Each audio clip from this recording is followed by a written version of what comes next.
So, a couple of months ago, I bought a new log cabin in the mountains. It's a truly serene place, but in the winter time or after any severe rainstorm, it is only accessible by the best of four-wheel drive vehicles with good off-road tires. Good thing that's all I drive. The road leading to my new home is barely covered in gravel, and it runs for 33 miles into the woods on the mountain.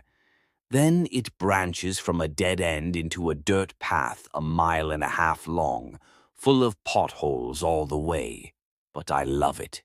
I wouldn't have it any other way. The first day my wife headed out, we had no idea our lives would change forever. We head out there on the first morning to check the place out. We were told we would have a few things to clean up. The realtor didn't bother to remove some boxes and things in case there was anything we wanted to salvage from the previous owner. So we head out to inspect the place closer than the viewing and look through the boxes. As we head out, I would like to point out, there is nothing more appealing than driving up through the woods into the mountains in the winter. Not to me, at least. The next best thing would be, for me, in fall when all the leaves have changed color. I lock my Silverado in 4 low about halfway up. It is starting to get quite bad, and it's time to go slow and easy. Ice and snow clinging to the trees, it makes everything so quietly beautiful. There is honestly nothing quite like it, and I think you would agree if you could be there. So we start getting closer. It's around 11 a.m. at this point, and we are stoked to get to the house. When we finally get there, the first thing I do is fill the wood stove and get it fired up. The place has electric and had electric heat to supplement the stove. But I want to see first just how well the stove does alone. So we go searching the house. I get to some boxes full of old notebooks, and this is where the title comes to play. There's a box, 3 foot square, filled to the brim with notebooks. I thumb through, realizing that they're journals, dated and in the box. Newest on top all the way to the first on the very bottom. Well, at least I won't get too bored at night. Maybe some interesting reading material here. I chuckle to myself. Before I begin looking through them, I walk to the windows in the room and glance outside. Whoever built and owned this cabin certainly was lucky. No wonder the road and drive was so poorly maintained, however. You see, from the window about 300 yards away, I can see the clear-cut part of the woods where the power lines run for the whole county we live in. So we have our electricity at least. Poor guy probably had to cut his own road and driveway and couldn't afford to gravel it. I'll have to take care of that at some point, finish what he started, I think to myself. At that moment, my wife calls out to me. "Honey, could you come here a minute?" She says. She's back in the front room, our living room now. She'd been checking the other rooms and found nothing particularly useful or interesting, and she came back and was gonna ask me to help her start unloading the trailer of our essentials, and the front door was cracked open. "Listen, babe, I know we have a wood stove now, and we're in the middle of nowhere, but it is cold outside, so make sure you close the door, Kay? Kay." And she playfully punches my shoulder. Katie, I closed the door all the way when we came in. Could it have blown open? She asks, looking concerned. Not wanting to worry her, I said that it could, and I would check the door frame to make sure it's properly installed later. After all, I've lived with family like this, off the land in the middle of nowhere before. She had not. I know good and well a curious bear could have nudged it open, and chalked it up to that, but I didn't want to scare her. After unpacking, we sat down, loaded some more wood in the stove, and that's when I decided to check the journals out. I've been through 19 entries, and things are starting to get creepy, so I'll be posting the creepy ones here, in order as I find them. So I'll start with the first one now.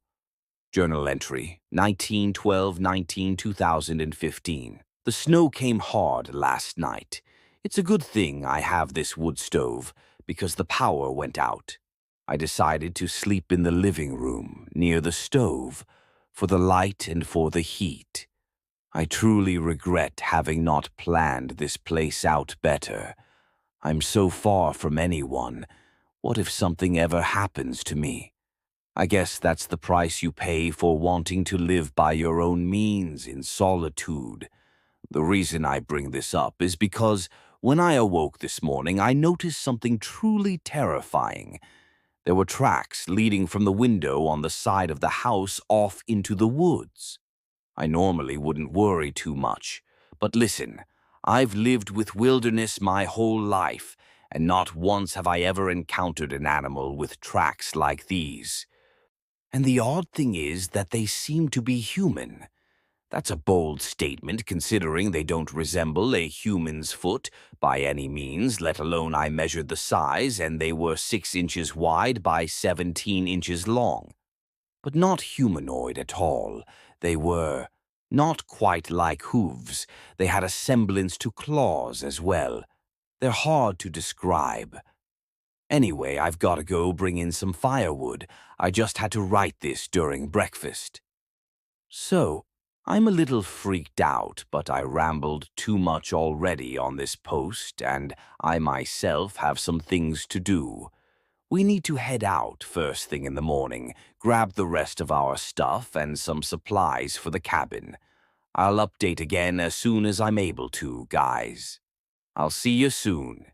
Hey guys, I'm back. All right, so it's been a pretty busy day, and I'd like to give you the rundown before I hop back into it. The wife and I went back and got all the rest of our belongings. On our way back in, we stopped for quite a cache of supplies.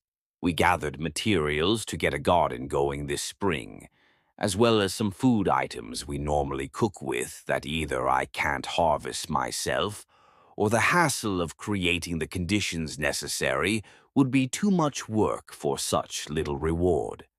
We also gathered some random materials I see fit for home repairs, and repairs to anything else we may need, like chainsaw maintenance, working on my truck, etc. We get home and I go place some stakes around the plot we intend to use for the garden. This may seem unnecessary at this point in the year, but I have plans for building a few things around the place, and it helps me visualize where things are going and why. After we get everything unpacked, I get some more firewood on the porch so that it's ready and can stay somewhat dry. We come in and have ourselves some dinner. I cooked off the wood stove, so it was a slow sear on some deer steaks with homemade mashed potatoes with some minced garlic and chives. Heavy on the butter, of course. And then lastly, some green beans we had canned last year. Not bad. All in all, I'm rambling and telling you this because it was, well, a normal day.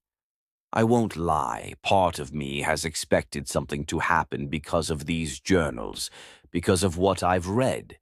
But so far, nothing. Anyways, I'll get back to it, maybe satiate some of you guys' hunger for more. Journal entry 26. 1/5, 2016. Today will not be a good day. I was awoken by a sound I'll never forget. Have you ever heard a hyena on a TV show? They make this hideous sound. It's a mocking type of sound in my ears, one that as a child I was traumatized by somehow. Well, imagine a hyena laughing. except the sound sounds like it's also gurgling blood. I say blood because it sounded like it was dying. Actually, who am I kidding? I can't say it at all. The sound seemed to be coming from inside. It seemed to be outside. It was everywhere in existence, all at once. It was loud enough to be deafening, and I could not defeat it. I screamed. I challenged the sound. I tried to block it out, but nothing worked. This unbearable sound, as something was maniacally laughing while drowning in its own blood, coming from 1,000 sources at once. I couldn't take it. The sound lasted for 37 minutes. Well, as far as I know. When I awoke to the sound, it was 2:28 in the morning, and when I felt my legs give way and I went down, the last glance I caught at my alarm clock near the window said 3:05 a.m., and then all was black. I awoke again at 10:22 a.m., incredibly frightened, because before I passed out, I noticed a shadow in the window, the outline of a human somewhat. Its proportions were all wrong, and it appeared to have something attached to its back. I could not tell, but whatever it was it causing all that noise? And it was outside my bedroom window, watching over me the whole time. I have to go outside and look for prints, as well as get firewood. It's freezing in here. At this point in reading, I had spoken to my wife. That conversation is as follows. "Holy shit, hey babe, you might want to come read this." I lightly mumbled to my wife. "Huh? What is it? Why do I need to read it?" She replied, looking rather confused. I simply stare at her in disbelief, and begrudgingly, she gets up and sits beside me at the dinner table. This better not be something stupid or gross, just to get me to stop looking at my phone. She giggles, taking the journal from me, though she can tell I'm not exactly joking or thrilled. She reads the journal entry, and as she does, slowly you can watch the color complete drain from her face. She's not a fan of horror. She's not a fan of even anything creepy. I hate that I made her do this, but she deserves to know, after all. She's here as well.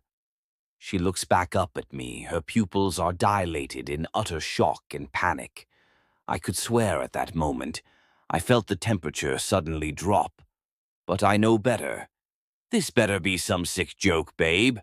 I'm not playing. She scowls at me, unaware I would never go to such lengths to prank her. Babe, listen. I really did find these journals, okay? You saw me bring the box in here. Look, I vote we research the history of this place a bit. I mean, all of it. If everything is too off the top and something crazy happened, we can leave, okay? Just let me figure this out, all right? I replied, doing my best to calm her. Reluctantly, she agrees. That ended our conversation for the evening. Journal entry 27. 1/5/2016. The handwriting on this page is very hastily written and extremely sloppy. You can tell it was written by someone in a frenzied panic. Something has gotten to me. It won't let me leave, and yet it's toying with me. In one of the last entries you can recall, I had a tree fall across my driveway that was much too big to be pulled out by my truck. And now, the damn thing has destroyed my hopes of leaving in this truck. I removed the tree, finally finished it yesterday, and now I go outside and I find tracks leading from the edge of the woods to my window, and that's it. It's like it never left. I go outside and see this, and it's panic time. I'm ready to leave, and the damn thing destroyed all of my tires, and with some inhuman strength or numbers, my back axle has been ripped out from under the truck. How can I leave? What should I do? I will not die here alone. Tomorrow morning I'll leave on foot at first light. I'm packing my things and I'll be gone to town with whatever it is that I can carry. Journal entry 28, 1/10/2016. I must be losing my mind. There is but one road here, and that same road leads out. I've walked for 4 days now, sometimes running when I would hear something appear to be following me, a sound like laughter in the distance. And after 8 hours, in a state of pure exhaustion, I would turn around to check my surroundings and see. At this point, there are wet drip marks on the page, and a space between the writing. One can assume he was crying. I would see the front porch of my cabin. I don't know what to do. I can never leave, can I? I'm trapped here by this thing that I have no clue how it even exists. For now, I'm back inside. I've barricaded the windows as best as I can and the doors. I pray this thing means me no harm, but I'm not sure if I can withstand this mentally. Please, I don't know if there is a God, or which God is real. But have mercy on me, I beg of you. I don't deserve this. Wait, I hear a knocking at my front door. I'm back, you guys, and I can say, most of you, it's very touching, truly, how concerned you all are for me. And as per request, I will attempt to leave as soon as is possible. Right now, we're buried into the cabin by snow. Shortly after posting last night, a small blizzard came through, and it gave us, after today, all in all, about 3.5 foot of snow. It's been rough. Luckily, the cabin is still managing to keep power. If it should not, I have a generator to keep electric to the important things, and I, of course, have my wood stove. Things aren't so bad. I can't say anything creepy has happened, nor do I think this blizzard is connected to that thing. But I still believe, having read into this series, that I should try to leave as soon as I can. The only issue is we have nowhere to go. Our things were in a storage unit. We kept them there and attempted to sell our home before moving in. And now, look at this. We're in a predicament, to say the least. So, for now, seeing as I can do nothing else at the moment, let's get back to it, yeah? Journal entry 1/11/2016. Entry 29 was simply some rambling and incoherent thoughts that was difficult to read. I believe the guy had a lapse in his sanity late at night. I woke up this morning to the most awful smell.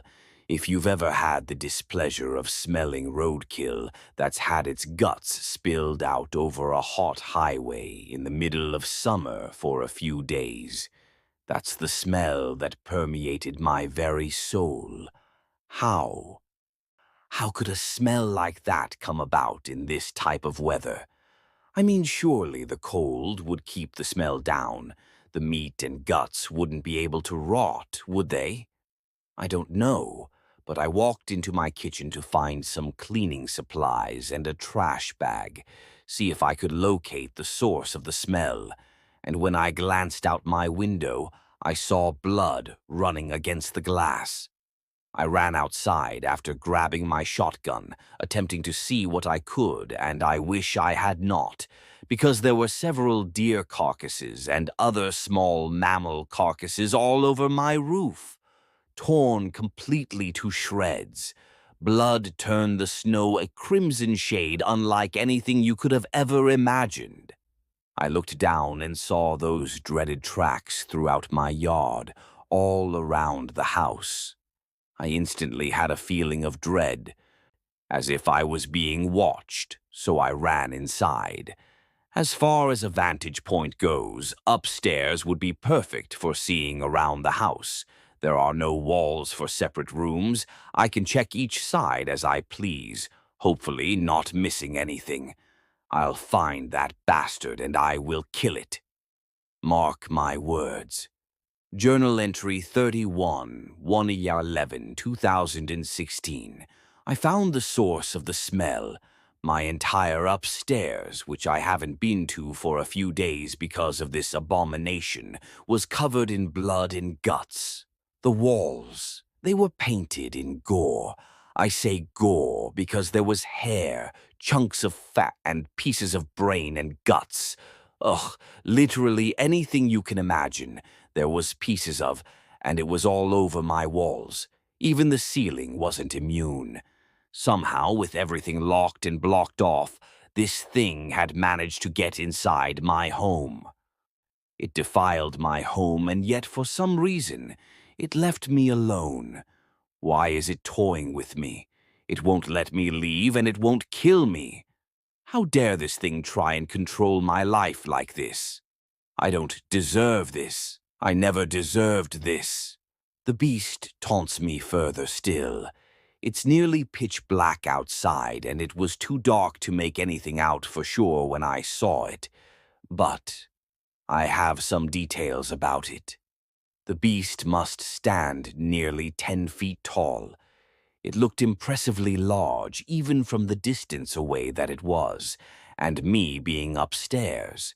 It appeared to be very comfortable on its hind legs. They were slightly bent. Backwards?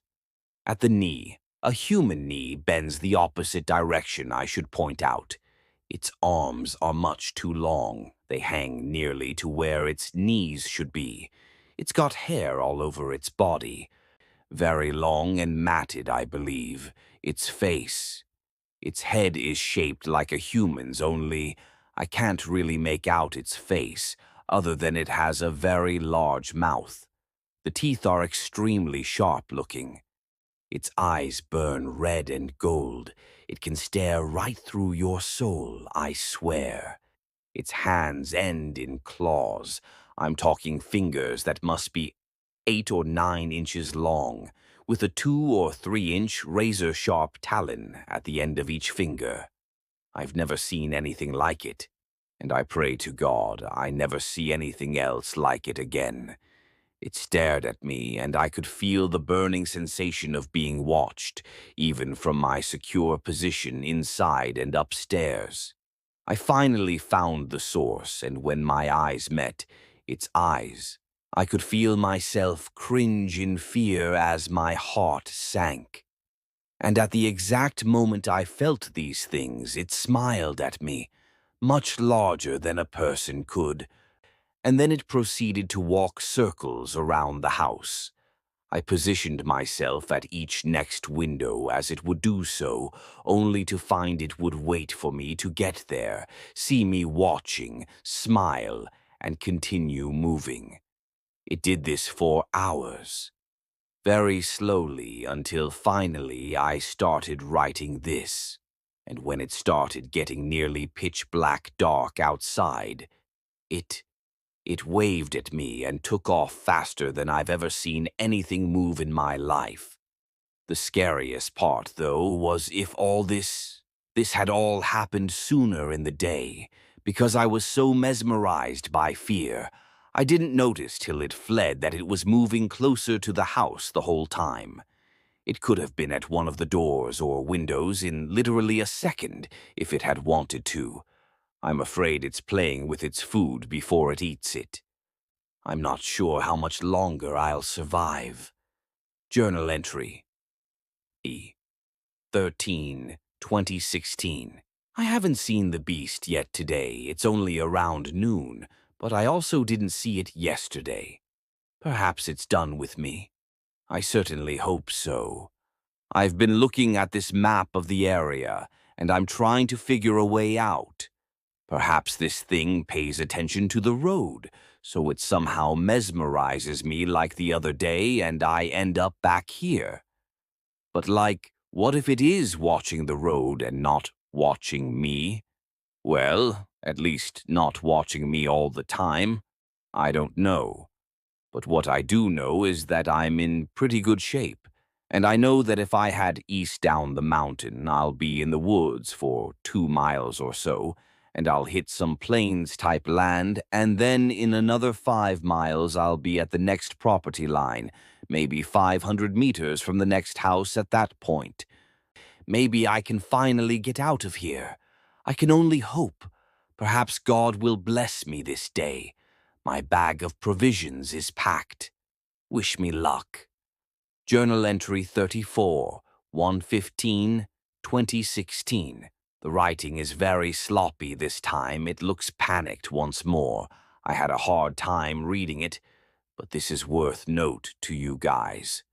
I'm doomed. I fucking made it. I had a short sense of dread about halfway through the plains, as if I was being watched. But other than that, all things were good. I didn't hear myself being followed. I didn't see any tracks that could ever have indicated that my demon, or whatever this thing is, has been where I was headed. And you know what else? I heard animals and birds in the woods, something I haven't heard for a while. I truly believed in my whole heart that I was safe, that I was free. But I wasn't. Not by a long shot. Oh no. Okay, let me start from the beginning, I suppose. I get to the fence and I can tell this is a farmer's home. I'm met by a particularly beautiful ranch, a barn. There are cows. It's amazing. Ranch-style home, of course, because farmers are certainly cliché. And I think to myself, I made it. I really made it. And then, that's when I notice something is off. Because there certainly was livestock roaming around, and there certainly looked to be life, and recent life at that, in this home. I know because there was smoke billowing out of the chimney. However, there are no cars or trucks. Nobody can be seen outside. I see nobody looking out or walking around the windows. It seems deserted. But then I look to the sky and notice it's starting to get dark, so maybe they're having dinner. I walk up to the front porch, and on the ground in the snow, that's when my heart stops and I really begin to panic. The footprints, the same ones that have been around my home, from the same monster that's been taunting me. I did not want to go inside at all, but I did because I feared for the residents, and I had my gun, and I figured if nothing else, I can end this, or my story ends. Well, neither of those things happened. Before I enter, I look up at the door, notice it's half open. Beside the door, from the wall, across the door frame and upon closer inspection to the door, are claw marks. This thing slashed at the wall all the way across to the door. The door had been kicked in. When I walked in, I wasn't sure what to expect. But nothing could have prepared me for what I saw. I push open the door with the barrel of my gun, and I see a man laying on the front room table. At least, what was left of him. His left leg was torn off completely and left beside his body. His left hand appeared to have been chewed off. It was a gnawed-on stump, basically. His right arm had been ripped off and shoved down his throat, though naturally a human mouth couldn't handle that.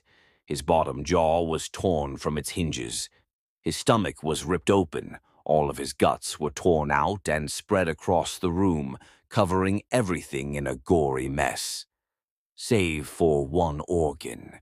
His heart had been torn out of its place, but set back inside the empty body cavity. The scene was disturbing, to say the least. I found that this did indeed make me correct about someone living here, even down to the fact there was a fire still burning in the fireplace. To spare myself and anyone who finds this journal, in case something happens to me, I won't detail the rest of the family. But the man had a wife and 3 kids as well. The kids were probably ages 3, 7, and 9. 2 boys, the oldest, and a little girl. The whole family was in a similar condition. Dinner was in a crock pot they hadn't even eaten yet. I prayed for them. Now, I noticed one last thing I wanted to detail. This monster was very intelligent. It had written on the walls in the blood of its victims. Every room that someone died in, there was a message. The two boys died together. The little girl was in bed in her room. She died alone. The mom and the husband. 4 messages. Smeared on the walls, the messages read, "You can't leave me. Are you hungry? Better stay here and rest. I'll be waiting. You'll never make it off this mountain." And after finding these messages, I'm ashamed to admit that I did eat what was in the crock pot. It was pork tenderloin, peas, carrots, and potatoes. Truth be told, I hadn't eaten in days, and I was starving. But as I ate, I cried in shame. I went back to the room with the man in it, and the door was closed. I had not shut it behind me. And when I glanced outside, there was the beast, waiting to see me. It smiled, waved, and watched from the yard. I went to the bathroom and slept in the tub. It let me live and get some rest, only to make sure I went home the next morning. And here I am. I can almost feel it watching me write this. Okay, Reddit, I want to get the fuck out of here. I was gonna post another entry, but it's a long one as well, so I'll point this out. My wife was researching this place as I was writing this. Or rather, the owner. I can't believe this because we're pretty good at finding information on things, and so far from what I see, he never existed. I'll update if I find anything. Until then, I know for sure at least 3 more days until it's been warm enough consistently for this snow to melt off so we can get the hell out of here. Maybe if some of you want to try and research this guy, I'll give you what I know about him. Wish us luck. Hey, Reddit, I'm back. I'm so sorry it took me so long, but some disturbing things have happened, and I've found disturbing things in this blasted journal, so I'm gonna keep this short and sweet and to the point. I'm going to tell you my desperate plan and explain why I'm going to do so. So I was reading the journal and came across an entry that let me at least know this beast a little better, even if not much considering it's a different form, but I still researched some. So, the journal's author found out the name of this monster, and now I know it as well. It's only fair you all do too. Journal entry 58/2/12/2016. The author of the journal has in the past few journals become increasingly calm, though erratic, as if madness has consumed him, and he has made his peace. The beast has been here for days. I've tried to pay it no mind, but it's very needy. It begs for my attention and acknowledgement, standing and staring into my windows, begging me to let it in with its gaze. I will not. It tapped on my window. It tapped for so long I thought I would go mad. So I asked it what the fuck it wants, and it smiled at me and disappeared. I'm so happy I said something, but that victory was short-lived, to say the least. It returned, and truly I did not know. It tapped a few times on the window, and it startled me. I turned to look, and it stood there with a dead squirrel and blood smeared all over the window, smiling. The blood was writing. It simply said, "I am the evolution of Snarly Yow." I'm quite confused as I have no idea what this means, but I also unfortunately have no means of finding out what that means. What the hell is a Snarly Yow? And what does this beast want with me? I know what it wants. It seeks to destroy me, to eat me someday. Maybe humans are like guinea fowl. Once we've been frightened enough, maybe the meat changes. Except a frightened guinea tastes disgusting, and its meat turns blue. Maybe we're different, and he's just seasoning his meal to perfection. The journal entry ends there, and I had to do some research. So here is what I found in an article that talks about legends of the Appalachian Mountains. Basically, the Snarly Yow is an almost werewolf-like beast, and it isn't made of flesh and blood. Must be some sort of supernatural being, I thought to myself, and it has the ability to change its size to any proportion it pleases, no matter how big or small. It can also phase through any physical object it wishes, giving it the ability to move at a very high rate of speed, as nothing impedes it. And many people have tried to shoot the beast, only to claim that their bullets never left a scratch. And the description did match it, except the Snarly Yow walks on 4 legs, not 2, I thought, puzzled. Ah, yes, it did say it was the evolutionary descendant of a Snarly Yow. It must have learned to walk on all 4 legs, I reckon. This concludes me retelling the entry and my research and my thoughts. As I said, I did sum it up. But now I must tell you what happened that has caused me a deal of worry and distress. The reason I'm being short and in a hurry. At the end of my researching and taking notes, my wife came in from eating something and she looked at me and said, "What you doing, babe? Reading Reddit or—" She trailed off as she noticed my notes. "No, babe, I'm not. I'm researching this thing called a Snarly Yow, because apparently that monster in the journal named its—" Boom, boom, boom. I was cut off by loud banging on the door. Honestly, a bit worried, I picked up my pistol, ensured a round was chambered, and clicked off the safety as I walked towards the door. I didn't dare sneak a look through the peephole, because I knew if I did, and that thing was staring back at me, I wouldn't be able to take it. So I crept to the window next to the door as silently as I could, and then I reached out to push the blinds aside, and when I did, I looked out onto the porch, and then nothing. It wasn't there. Nothing was.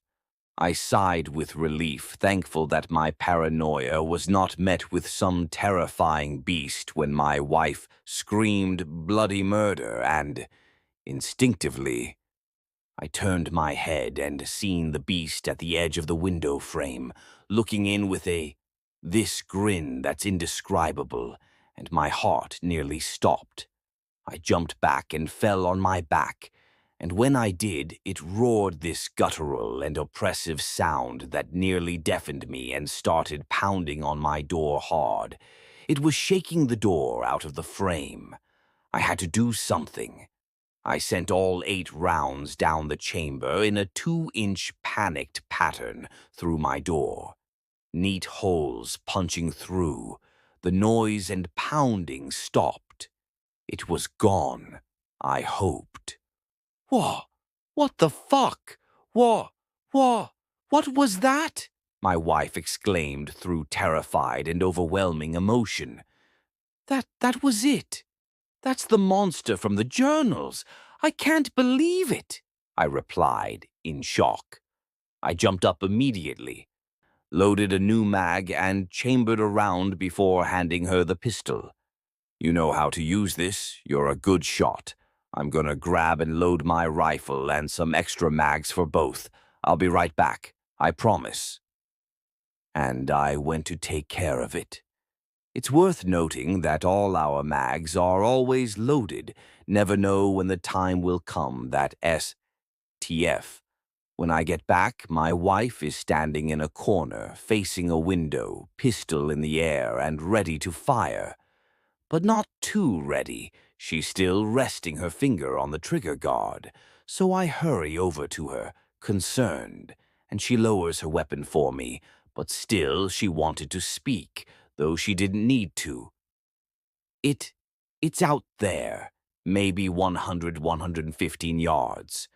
I know I couldn't hit it from this far, and maybe it knows too because it's just smiling at me. And with that she almost starts to sob again. Baby, I got it. Don't cry or be afraid. I will not let this thing hurt you. I promise. And with that, I shoulder my rifle and look down my combat sight. And sure enough, there he is, that sick and unexplainable smile on his face. I scan his body and somehow I missed every shot with my pistol. There is not a single wound on this creature. Doesn't matter, I've never missed with this rifle. I'll get you this time, I thought to myself as I trained my crosshairs right between its eyes. I tried to get my breathing and heart rate steady for the shot as quick as I could, and it took much longer than I would have liked, but luckily the monster just stood there. I had too much adrenaline coursing through me to get focused very fast, but when I did, I wasted no time pulling that trigger. Crack! The sound of the rifle's concussion was deafening inside the house, and of course I had the noise of the glass window shattering. But just as I was about to celebrate, I realized nothing happened. The monster smiled, rubbed its forehead right where the bullet should have made a bloody entry hole, and then seemed to laugh at me before disappearing. My bullet went right through his head, but never made impact.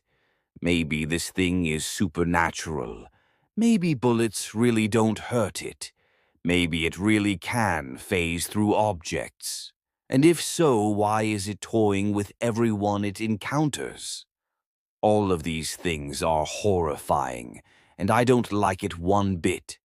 I don't want my wife to die, so whoever commented for me to destroy a transformer, I've been outside and this morning and seen a few. I took my AR-15 and I blew all three of them away. Now, we're waiting. The incident took place late last night. My wife and I are night owls, certainly, and luckily morning was fast upon us and we didn't have any more trouble from this thing. But now I thought I heard tapping and claws dragging against the wall outside, the one our backs are against. I'm hoping we make it through the night, because I don't want either of us to die, but hopefully the crews get up here in the morning. But maybe by morning the snow will have melted off enough that I myself may leave. Wish me luck, guys. Hey, everyone. I greatly apologize for anyone who has been dying to hear from me, and I'm awfully thankful for all the people messaging me and commenting to try and check up on me. It's meant a lot, more than you could ever possibly imagine.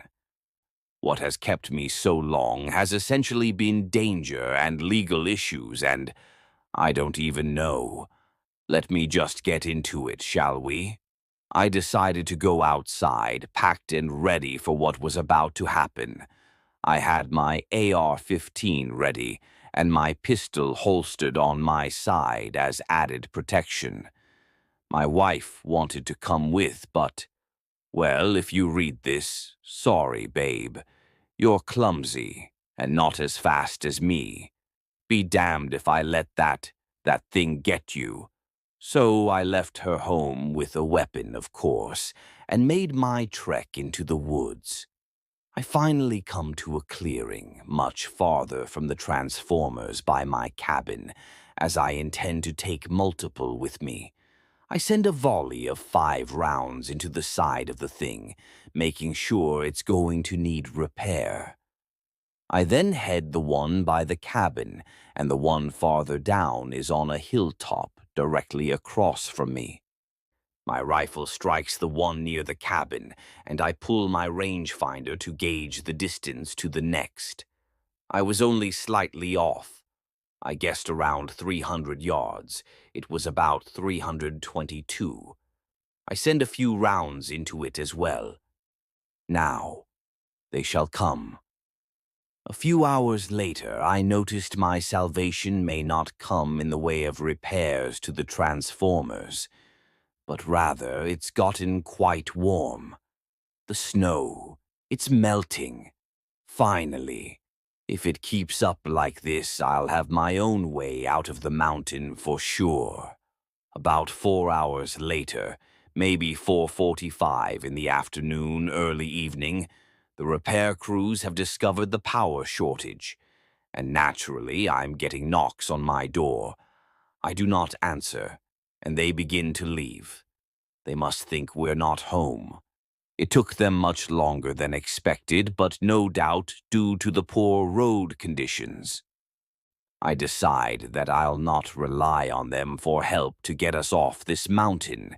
If they made it up, I can make it down, so I sneak myself and the wife outside to the truck with our essentials and, regrettably, our weapons. We start making our way down the mountain in my truck, low creeping most of the way, as the melted snow has caused some washouts. Nothing my truck can't handle, though. 3/4 of the way down the mountain, we're faced with several sheriff's deputies in front of us. At this point, I know one thing and one thing alone. Babe, I hate to say this, but we're fucked. You know that, right? Yeah, she replies. I do, but to be honest, anything is better than being stuck up there with that monster. Sigh. Agreed.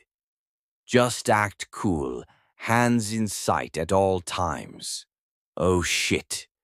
They must be in contact with the repair crews, I said grimly, noticing how effectively the scene in front of us has changed.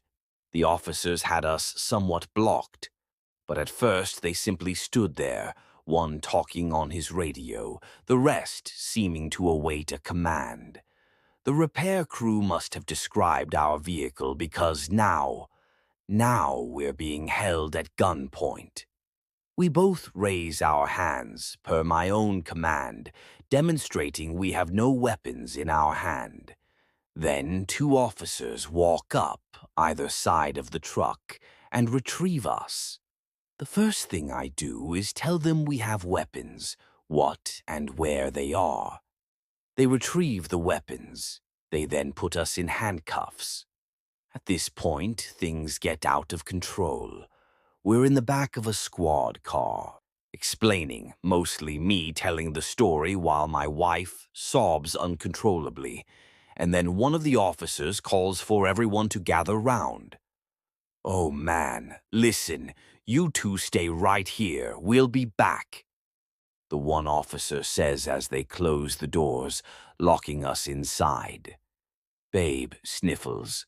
What do you think that's all about? She says. God, I don't know. I hope those guys on the mountain haven't encountered that thing, I reply.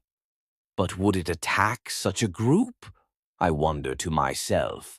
At that time, I see the officer I had been telling the story to pointing at me and, well, I'm no mind reader, my lip-reading skills aren't the greatest either, but by his body language and how he talked with his hands, I'm sure he was giving a recount of my story, nearly word for word.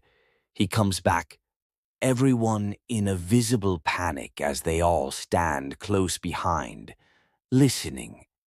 Sir, please do your best now. Please describe to me exactly what you just described this creature as one more time, the officer said, and as I did, my fears were found. The repair crews had to have been found by it. Those officers went ghost white, and I'm certain a few of them were going to vomit. Son, I know exactly why you did what you did. Now, he said, looking back at some of the other officers, we know exactly what happened to that family on down the valley. Listen, I'm gonna uncuff you guys, all right? He said and looked at us. We both shook our heads, yes, anticipation of what he had to say next, gripping us to our very core. Just, sir, I need you guys to come up with us to, he started. But I interjected before he could finish. To where exactly, officer? To where I just fought my heart out to protect my fucking wife, I said with strong emphasis as I tilted my head toward her. You mean that place I just saved her from? Listen, buddy. I don't want to die, and neither do you, and I know for damn sure she doesn't either. I nearly spat in his face as I yelled. I was so upset. Please, sir, calm down. We just... He tried to counter, but I was ready. Just fucking what? Listen, I told you, this thing, whatever the fuck it is not affected by bullets. I tried. I shot it between the eyes and it smiled at me. For fuck's sake, man.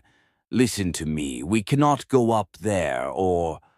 But I was cut off by a man screaming into their radios, one of the men from the repair crews. Please, you have to help us officers, the voice pleaded. These things are fucking ripping us apart up here, the man said.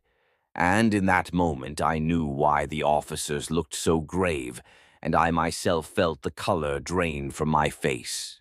There was more than one. A lot more. To be continued. All right, guys, I don't have a lot of time, but for you guys, I'm gonna try to make this as long as I can. But bear with me, please. I'm afraid our time here is coming to an end, and I'm going to have to warn you guys. That's my fear, and I hope I'm not right, but fuck. I'm running out of time already, okay? So, we went back up the mountain. Why these assholes, for all I care, didn't listen to me in the first place, I'll never know.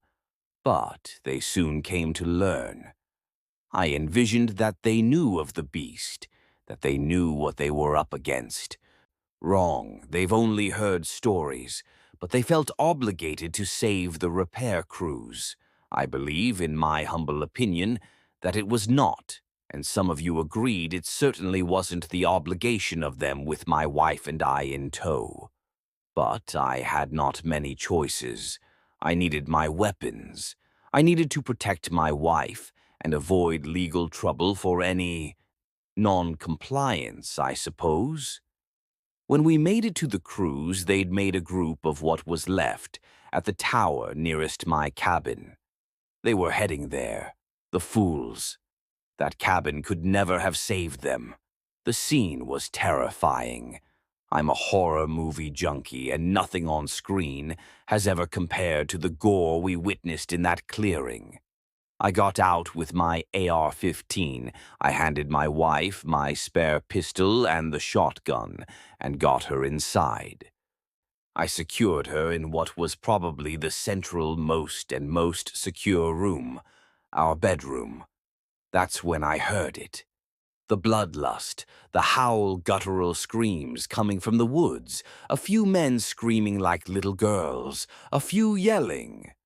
What the Get inside now! And shots rang out. They were leading the monsters right to my wife. I ran to the front door, the only unsecured door since our attempt to leave, but I was too slow. The first wave came slamming through. I looked to the woods behind as one officer fell, and I swear to you, it was a sea of red and black. The officer's blood and gore flying amongst the countless bodies of these fucking things. We're dead, I thought to myself. As it stood, I had 6 men left of the repair crew, and down one officer, I now had 5 officers holed up with me. Scratch that. As the last officer was running inside while I held the door, preparing to slam it behind him, 3 of those beasts hit him so fast I couldn't have blinked faster. Their speed is so impossible for their size. I stood there, frozen in the doorway when came face to face with me, and smiled. That smile, the one who has tormented us from the beginning. I slammed the door in its face, bracing it with the deadbolt and my back. The door all boarded up, I knew it would never stand. But I had no idea what to do. But while I'm trying to collect my thoughts, I realize one officer has his service weapon pointed between my eyes. "You will open that fucking door now, boy, or I will shoot you where you stand," he says. I laughed, almost maniacally. "Why would I open the door, huh? And if you want to shoot me, go ahead." After the hell I've already endured, and from what I already know, that's the best way to go at this point. He looked shocked, but replied, "Those are our guys out there, our friends. We have to save them. Have you seen how fucking many there are? I couldn't even count them, but I would imagine there are several dozen genius. They're already dead," I retorted. He sank down to his knees, crying. Here I am, aside from my wife and I had 10 completely useless bodies inside. Mediocre weapons in the hands of 4 of them, aside from the fact that those won't do a damn thing. I had no idea what to do. We're a can of sardines, waiting for them to crack open the can and pluck us out. One by one. That's when the pounding began, all over the house. They were at every side of the house, on the roof, almost knocking my front door off its hinges, even with me bracing it. I had to think, and fast. What can I do? What can I do? "Hey, I know something that'll help," said the senior-most officer. I was almost in shock, but afraid it was too late.